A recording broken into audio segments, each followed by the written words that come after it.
Pero dejemos que esto lo cuente Abel, ¿no? José Abel tiene incluso fotografías de su archivo propio que realmente son escalofriantes, sí, ¿no? Claro. Sí, claro, sí, por supuesto. Sí. De falanges nazi desfilando Sí, por supuesto. Salto. Sí, por supuesto. Estamos tratando de conectarnos con... Hola, ¿qué tal, Abel? ¿Cómo estás? Muy bien. Muchas gracias por estar junto a nosotros en Rescatando la Historia acá en FM Ciudadela. ¿Hola? Sí, la verdad que el agradecido soy yo. Hola, no, decía que el agradecido soy yo. La verdad que es muy interesante el programa y bueno, saludarlo a usted y a través de usted a los oyentes. Muchas gracias, Abel. Contame cuáles fueron esos descubrimientos que me contabas el otro día, inclusive que está involucrada la masonería, ¿no? Como una adalid de la lucha contra el nazismo ahí en Salto. Sí, nosotros partimos de una investigación de ver qué tan real era el plan Fuhrman de invasión al Uruguay, tomando como epicentro Salto, el cual él quería constituir en uno de los puntos de apoyo que tenía Alemania en diferentes lugares del mundo. Investigando justamente el plan Fuhrman, pudimos contactar con algunos referentes de la masonería local que nos proporcionaron información bastante interesante. Nos estamos refiriendo a la hora sucesivo Néstor Albizu, quien nos contó y nos corroboró que efectivamente era cierto acerca de las intencionalidades que tenían los nazis de exterminar no solamente a los judíos, como de hecho extraen en las declaraciones del libro que publica Brena Iturbide sobre alta traición, donde ellos manifiestan que una vez concretado el plan de ataque al Uruguay, sería necesario exterminar algunos elementos nocivos: los judíos, los caudillos políticos y la masonería. La masonería en Salto entonces estaba al pendiente de esto, ya había tenido que cubrirse la espalda con el gobierno del régimen militar de Gabriel Terra, donde debieron esconder sus registros y sus archivos. A pesar de que Terra era masón. ¿Cómo? A pesar de que Terra era masón. Exacto. Pero bueno, Terra tuvo ahí entendía Terra que iba a confrontar con un gran poder para lo que eran sus propósitos, y se dedica justamente a perseguir a la masonería. Acá guardan esos archivos en una parte del cementerio que yo le denomino el barrio de los masones, por lo que son las construcciones que hay allí, todos los elementos simbólicos que están presentes, pero sin advertir que con la crecida del arroyo, muchas veces en época de inundación, esa agua llegaba hasta el cementerio y esos archivos fueron totalmente perdidos. El hecho concreto es que la masonería estaba muy atenta a estos procesos. No olvidemos que Terra además se mostraba adherente al régimen nazi. Herrera también, incluso habían tenido ahí una confrontación de que si no se organizaba aquella marcha sobre Montevideo, si no la hacía Terra, la hacía Herrera, y eran muy colaboradores, si se quiere, ¿no?, en ese sentido del régimen nazi, sin oponer resistencia.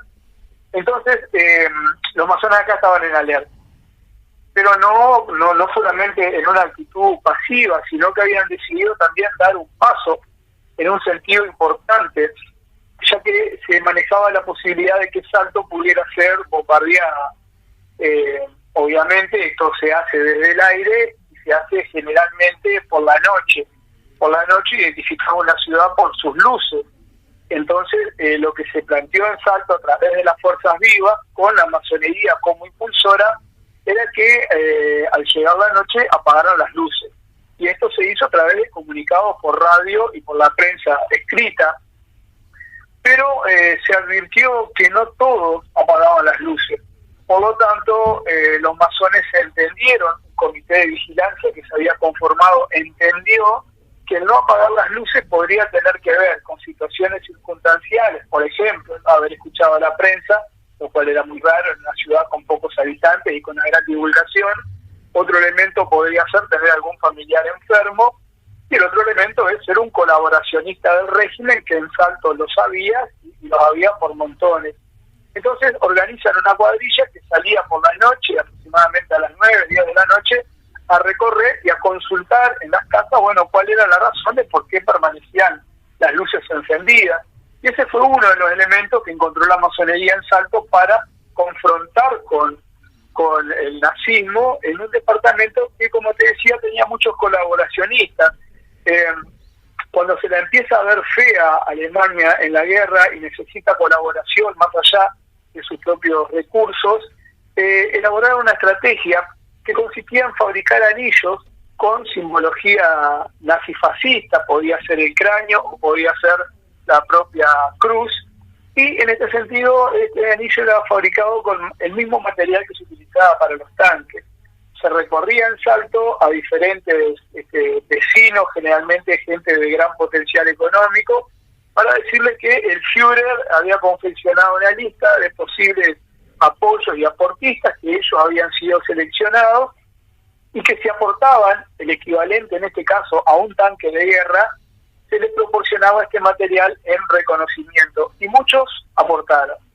Lo primero que uno se pregunta es, bueno, están todos locos estos salteños que apoyaban al régimen, pero en verdad no escapaban a una concepción que se tenía en el momento de que la guerra mundial, tanto la segunda como la primera, había resultado como producto de una guerra imperialista relacionado con las ambiciones del sistema capitalista.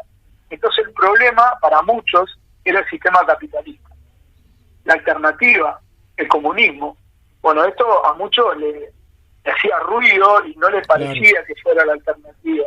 Entonces, entre el capitalismo y el comunismo, responsables del momento que se estaba viviendo, el nazismo, bueno, surgía ahí como una alternativa. Entonces tuvimos a muchos salteños apoyando en ese momento, y todavía algunos descendientes que hoy viven manejan esa misma idea, ¿no?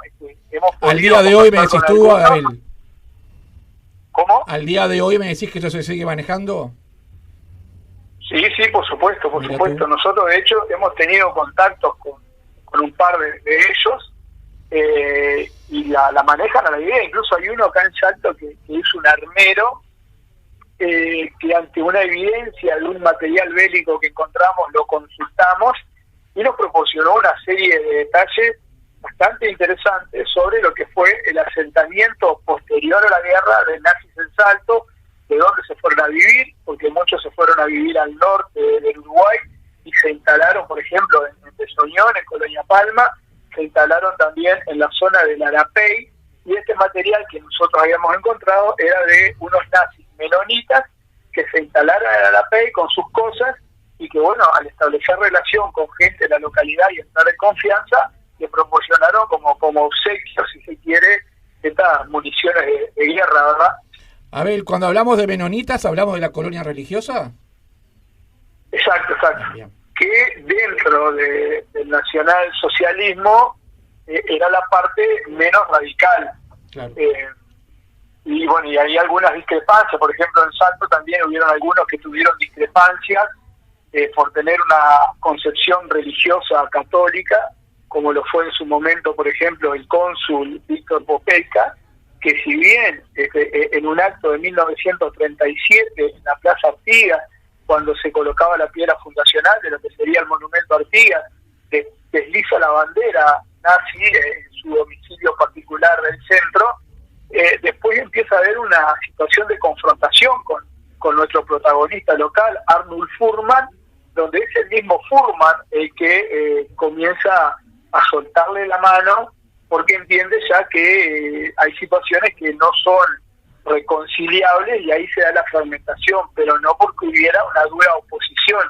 Claro, el tema acá es que cuando se parten las aguas, o se está del todo o no se está, y eso fue lo que pasó. Entonces, menonitas y católicos en Salto tuvieron una confrontación con el régimen, como la tuvieron, y esto es bien interesante destacar, organizaciones estudiantiles y organizaciones de trabajadores que se manifestaron y salieron abiertamente a la calle a protestar, porque en un primer momento, incluso algunos medios de prensa entendían que Fuhrmann, y lo decían así, era nada más que un bocón, un panfletario.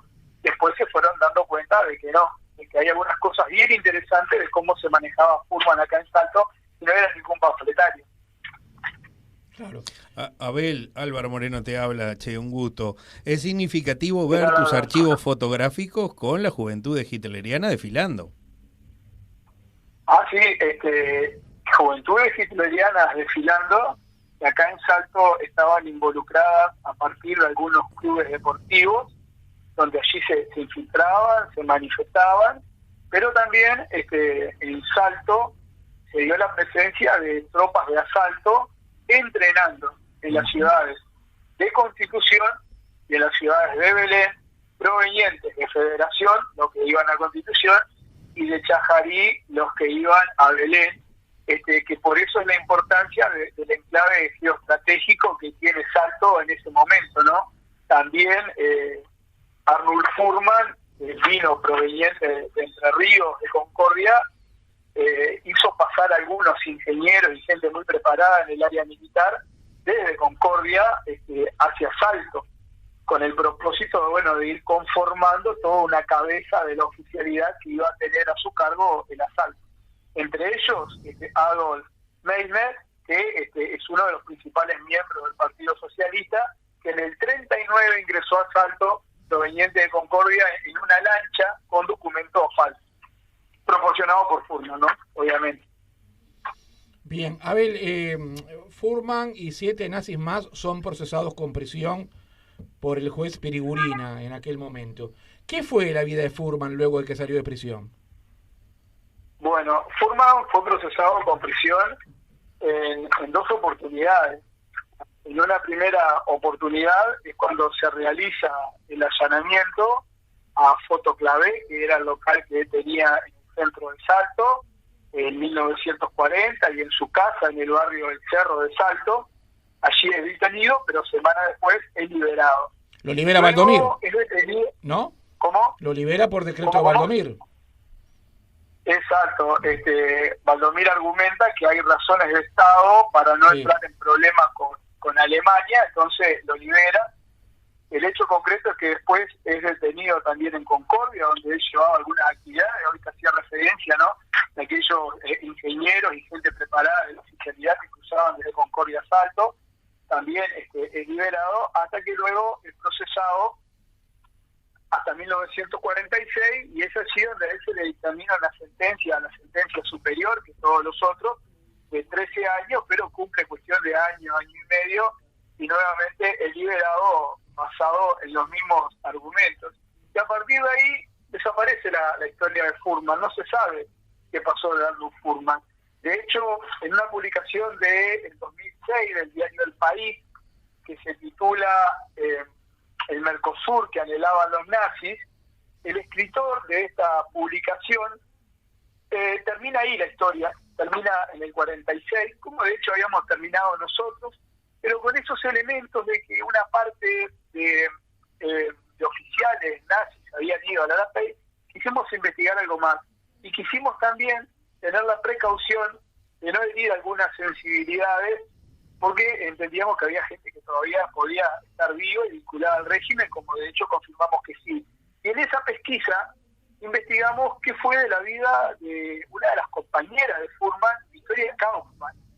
Victoria Kaufmann de Humboldt, que eran quienes tenían el estudio fotográfico. Humboldt era la esposa, ¿no? No, el esposo, que muere en el 37, y Victoria se casa con Arnulf Fuhrman, y Victoria firmaba Victoria K. Uno ve la publicidad de la época de Fotoclavé y todos los documentos de Victoria K. Y me llamaba la atención porque, encontramos que es Victoria Kaufmann, con 2 L al final, y es un apellido de origen judío. Es judía, sí. O sea que una judía casada con un referente nazi. Bueno, investigando qué fue de la historia de ellos dos, hay una foto donde aparece Arnulf Fuhrman con su esposa, Victoria Kaufmann, y María Elvira Humboldt a su costado, la hija de Victoria. Indagando acerca de qué había sido el paradero de él, nos encontramos que en 1956 Arnulf Fuhrman estaba en Buenos Aires, en Los Palomares, y que viaja junto con su esposa a Río de Janeiro, Brasil. Río de Janeiro era un lugar clave también para los nazis, ¿no?, en su intento de apropiarse de América del Sur. pero ¿con quién viaja? Yo dije su esposa, y dije bien, no es con Victoria Kaufman, es con María Elvira Sofía Humble. O sea, y acá nos estamos metiendo en la trama de los programas de Chimento, viaja con su hijastra que tenía 30 años menos que él y con la cual van a radicarse, según la información que tenemos y que estamos a confirmar, definitivamente en Brasil, donde termina falleciendo Arnold Furman. O sea, contrae matrimonio con ella. Con la hijastra, sí. Contrae matrimonio con ella, con la hijastra. Tenemos que saber todavía qué fue lo que pasó con Victoria. Sabes que cuando presentamos este tema en el medio local, lo hicimos en la biblioteca municipal, y se acerca una persona a saludarnos antes de que comenzara la charla, y nos dice que él era hijo de quien le alquilaba el local de Fotoclave, que él jugaba con María Elvira, y nos cuenta algunas cosas, y se presenta, al final se presenta. Cuando se presenta nos quedamos fríos porque el nombre y apellido de él indicaba que era el hijo de quien se desempeñaba como intérprete de Victoria Kaufman, ya que Victoria se negaba a hablar el español y en todos los papeles y documentación que realizaba iba con este intérprete. Por eso yo te decía que todavía existe gente que de alguna forma está vinculada y tiene conocimientos fehacientes sobre lo que ocurrió. Después pudimos advertir que en esa charla habían algunos más de los adherentes al régimen presenciando la misma, lo cual demuestra que todavía tienen interés por los relatos que se pueda contar. Claro. ¿Por alguna razón no quería hablar en español ella? No lo pude averiguar, pero me da la impresión, por elementos típicos de su personalidad, que era simplemente una cuestión de rechazo y de menosprecio a donde estaba, ¿no? El propio Arnold Furman, en más de una oportunidad, demostró el menosprecio hacia los uruguayos. De hecho, su propósito y el del Führer era de transformar el Uruguay en una colonia agrícola, ¿no? Era esa la visión con la cual nos veían, ¿no? Como una colonia, e imaginaban que los que vivían acá eran indios. Más allá de que él había tenido una presencia no solamente en el terreno de la fotografía, sino en un diario que se llamaba Diario La Campaña del Herrerismo. Por lo tanto estaba muy vinculado y sabía que esto no era una tierra de indios, pero sí tenía un gran menosprecio. El diario La Campaña pertenecía al ruralismo, ¿no? Exacto. ¿Sabés que al parecer se habría ido un poco más de rosca que de los propios ruralistas, y esto llevó a que tuviera que irse el diario. Otras interpretaciones dicen que no, sino que en la elaboración de su plan, necesitaba mucho tiempo ahora para dedicarse al trabajo, y las constantes idas y venidas que tenía Concordia demuestran que sí. Abel, ¿sabés que leyendo tus crónicas junto con mi señora, que es judía, salió el comentario, ella me decía que probablemente la esposa estaba borrando sus rastros judaicos, o sea, no presentar su apellido completo, el hablar en alemán, porque además los judíos en Alemania hablaban en yiddish, no hablaban en alemán, hablaban alemán sí, pero hablaban en yiddish entre ellos, que era probablemente sea una forma, y ella me decía que pasaba mucho con los capos de los campos, que pasaban a dejar de hablar en el idioma para poder borrar, ¿no? Fue una conjetura que hizo. Buen elemento para incorporarlo a la investigación. Abel, otra pregunta. ¿Todo el litoral se manejó más o menos igual? ¿Paysandú también? Paysandú también, Artigas, Río Negro. Incluso en Paysandú, en las escuelas rurales, hay fotos de la bandera nazi flameando. Sí, que estaba Von Mexen ahí. Exacto, que era que estaba un poco a cargo de la parte de la educación. En localidades, por ejemplo, como Burica Chupí, que está saliéndote de la ruta 26, al costado de la ruta 26, pasando Gallinal, en Santa Quilda, que es también una colonia de pobladores alemanes, también en algunos campos de Chapicuí, llevaron adelante una campaña bastante fuerte, incluso, como te decía, de educación, y cuando fueron cuestionados los documentos que ellos mostraron para justificar que la educación no era alemana, lo que hacía era confirmar todo lo contrario, ¿no? Una gran adherencia al Führer, cantaban mejor el himno alemán que el himno uruguayo, conocían las fechas patrias alemanas, O sea que había un trabajo bastante fuerte de ir generando una conciencia y una identidad alemana, no solamente en los descendientes de los alemanes, sino en aquellos gurises del campo que se acercaron a estas escuelas, ¿verdad? Algunos hijos y empleados de estos campos. Pensemos también que en una campaña que intentaba alejarse del centralismo de Montevideo, que era de origen nacionalista y que también había gente apoyando lo que era la idea social, el nacionalsocialismo sonaba tentador en contraposición al comunismo y al capitalismo, ¿no? Sí, por supuesto, por supuesto. Entonces era un gancho también. Desarrollar un plan de desarrollo propio. Abel, ¿y Artigas qué pasó? ¿Hay alguna información sobre el departamento de Artigas? En Artigas lo que pude descubrir fue sobre un trabajo muy similar que se realizaba en la campaña, muy similar, digo, desde lo estratégico, no desde lo que se logró, como por ejemplo fue el caso de Paysandú. Y otra vez el acento y el énfasis en la campaña, ¿no? Porque, por ejemplo, en zonas del campo de Bella Unión y en zonas también del campo de Artigas eran donde se habían implementado estos campamentos. Tengamos presente que estos campamentos eran por aquella idea de que se metían con el pretexto de la colonia alemana agrícola, pero era donde ellos más fácil podían permear y donde podían practicar, como te decía, las tropas de asalto. De hecho, está más que probado el desarrollo de actividades militares que tenían en el campo. Cuando Fuhrmann finaliza la Primera Guerra Mundial, Arnold Fuhrmann, que había nacido en 1891, se va a África, está allí apenas un mes o 2 meses, y se va a la Patagonia Argentina, donde desarrolla también allí una colonia agrícola.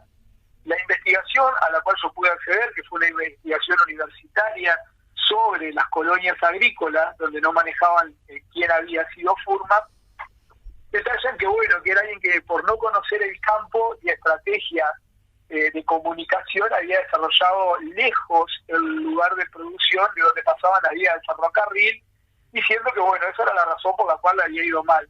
Pero difícil hubiera sido esta la razón, porque Fuhrmann, a ser parte del cuerpo de pontoneros, aquellos que en la guerra desarrollan lo que tiene que ver con los caminos y con toda la infraestructura. Sí, los actuales ingenieros de combate. Exacto, mirá si me iba a equivocar en eso.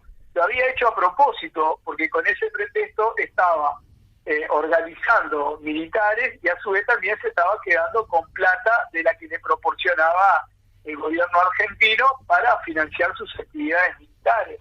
O sea que muy hábil en realidad el Arnold como para haber cometido esos errores. Abel, para va después, sí. ¿Sí? Abel, para redondear, para hacer tropas de asalto y tener una infraestructura, hay que tener entrenamiento. ¿Se sabe que hubo algún entrenamiento de militares uruguayos o eran solamente alemanes? No, lo que se supone de los militares uruguayos era la complicidad, tanto claro, en el ejército como en la policía. De hecho, cuando analizan el plan de Fuhrmann para invadir el Uruguay, donde en 5 días tendría ya dominado el control del ejército y 15 días para que el dominio eso fuera completo y darle el jaque, la información que él maneja es una información muy interesante que hace que quienes analizaron el plan consideraran que era viable, porque él en su declaración dice que no, que lo había hecho como una broma, como un juego, identifican que no, que era muy viable, y tenía mucho conocimiento de lo que era la estrategia militar y el poderío armamentístico, ¿no? Si bien contaban con mapas y con planos que lo habían comprado el Instituto Geográfico Militar, porque en ese momento se vendía, contaban con otra información que demostraba filtraciones. Ahora, la práctica y la estrategia militar era a cargo de ellos. Por eso te comentaba hoy que para el entrenamiento en Salto, gran parte de la oficialidad provenía directamente desde Argentina, pasando por Misiones, Buenos Aires y después Concordia. Claro. Bueno, qué tema, Abel, ¿no? Incluso el Ministerio del Interior autorizando el izamiento de la bandera nazi, no de la bandera alemana, sino sí, la bandera nazi. Sí, claro. Sí, claro. Sí. Incluso acá en Salto ellos pedían autorización para en determinados desfiles y fechas patrias desfilar y lo hacían perfectamente. Ya después, cuando la cosa se puso más complicada, hay un discurso que realiza acá en Salto cuando se inaugura el monumento a Artigas en la Plaza Artigas de Drake, donde allí cuestiona fuertemente al fascismo, y es ahí donde el Ministerio del Interior se pone un poco más duro y ajusta algunas tuercas, pero hasta ese momento pasaban como perico por su casa. Claro. Otra pregunta para finalizar, Abel. Sí. La masonería en aquel tiempo, ¿era la que estaba dirigida por Bastos, por Julio Bastos, en Salto? Correcto. Ah, es la época de Julio Bastos. Sí, y en ese momento, bueno, la logia que confronta es justamente, bueno, la denominada Gran Logia, que está en nuestro departamento. No existían en ese momento, o por lo menos que hayamos podido llegar a través de la investigación, otras órdenes. O sea que Julio Bastos en ese momento estaba con vida todavía. Por lo que tenemos entendido, sí, de lo que se recoge de la información de Néstor Alviso, ¿verdad? Que falleció hace poco y era en ese momento, y en la masonería de alguna forma avalaba para que fuera el vocero ante los curiosos, y bueno, que le estábamos realizando algunas investigaciones al respecto. Y que llevaba también adelante la Escuela Irán, que todavía subsiste. Sí, la Escuela Irán está todavía. ¿Cómo? ¿Era de esa época la Escuela Irán también? Claro, la escuela filantrópica Irán, sí, ya estaba. Bueno, una escuela que tiene un arraigo importante en Salto, por todo lo que fue el proceso, no solamente educativo, sino por la caridad y por los servicios que se prestaron en su momento, ¿no? Algún día hablaremos capaz de lo que fue el pasaje de Horacio Quiroga por la escuela Irán. No sabía eso. Sí, Horacio Quiroga fue alumno de Anastasio Alviso, que en su momento desarrolló un plan de educación bastante innovador, pero que tuvo algunos cuestionamientos de que su plan de educación no estaba dando resultados, y por esta razón vinieron a examinar a los estudiantes a ver en qué condición estaban. Anastasio entiende que lo mejor era que se retirara para que sus estudiantes sin presión, más allá de la que ya tenían, pudieran responder, y bueno, ahí tenemos un Quiroga que intentó a todas luces demostrar lo que habían aprendido. Bueno, lo dejó muy bien parado a Alviso, por lo tanto la escuela Irán siempre tuvo un prestigio bastante importante en Salto, porque bueno, lo tuvo en su momento a Leandro Gómez como director, y estuvo siempre anticipándose al proceso de modernización de la educación en el Uruguay, ¿no? Siendo el primer lugar donde se impartió educación gratuita, pública, de forma abierta. Bueno, algún día hablaremos porque ya es largo y no nos queremos extender ni irnos de tema. No, es que, Abel, va a ser interesante volver a coordinar contigo, porque acá, yo que soy un aficionado a la historia, estoy como psicólogo, pero tú que sos historiador igual que Santiago, da pena cómo acá se hace una historia endulcorada que no muestra los trasfondos de lo que realmente fue la construcción de nuestro país, ¿no? Sí, correcto. Y yo creo que hay un problema con la historia edulcorada que trasciende otros hechos también de nuestra historia, que es un tema que tiene que ver con la identidad. En un proceso identitario nosotros tenemos que saber que no todos fueron rosas, que cometimos errores.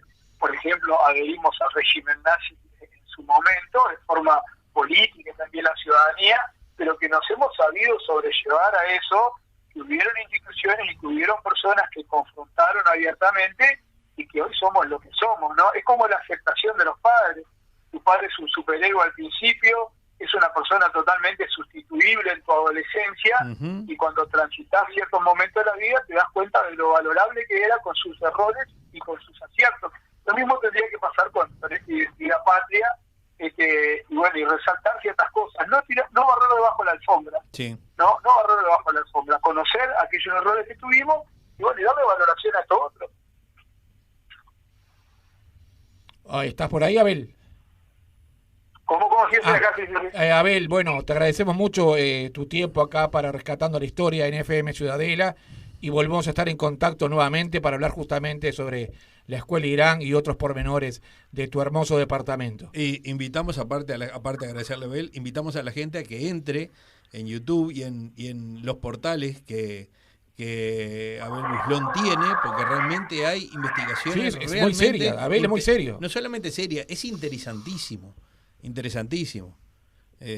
te digo, yo con esta que estaba hablando con mi señora, tuvo toda la familia leyendo tu investigación. La verdad que te felicito, Abel, interesantísimo, y gracias por estar con nosotros, ¿no? Muchas gracias, Abel, estamos en contacto. Bueno, dale, el agradecido soy yo. Bueno, un saludo grande a usted, a la audiencia y al grupo de compañeros que tenemos en la investigación de estos temas, que uno en realidad crece. Y por ahí anda Pablito, anda Pablito que se quiere pagar un cordero, dice.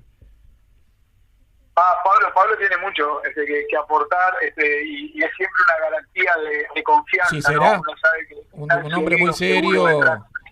Pero dice que va, no sé, nos mandó un mensaje que está pronto el cordero, dice. ¿Te lo mandó a vos? ¿Y cómo? No, todavía no, pero está a tiempo, ¿no? Está a tiempo. De repente, el 1 de mayo manda algo. Pero eso ya estamos pensando en hacer una salida, Salto, Paso de los Toros, Montevideo, Paso de los Toros, y hacer noche allá en Rincón del Bonete, escuchando las historias de las investigaciones de ustedes. Yo, si quieren, me dedico a hacer el cordero, que no tengo muchas historias para hacer. Muchas gracias, Abel, que pasen muy bien, ¿eh? Un gusto. Yo me anoto y le dejo una tarea a Pablo, que una vez me perdí una conversación acá en Salto con él y con Grompone. Bueno, capaz que le invitamos a Grompone para el cordero también. Bueno, cómo no, claro. Sí. Mientras lo pague Pablo, vamos todos. Ahí está, excelente, tiene la tarea. Dale, gracias, que pase muy bien, Abel. Abrazo grande. Hasta luego, chao. Gracias por todo. La verdad que muy amena la nota, ¿no? Sí, interesantísimo. Conocer el Uruguay, que como decía Abel, ese que se barre bajo la alfombra y no se quiere dejar ver, conocer las construcciones que fueron llevando, los aciertos, los errores, el pulido de la piedra y el rectificado, de ver cómo se puede llegar a lo que tenemos hoy como país, ¿no?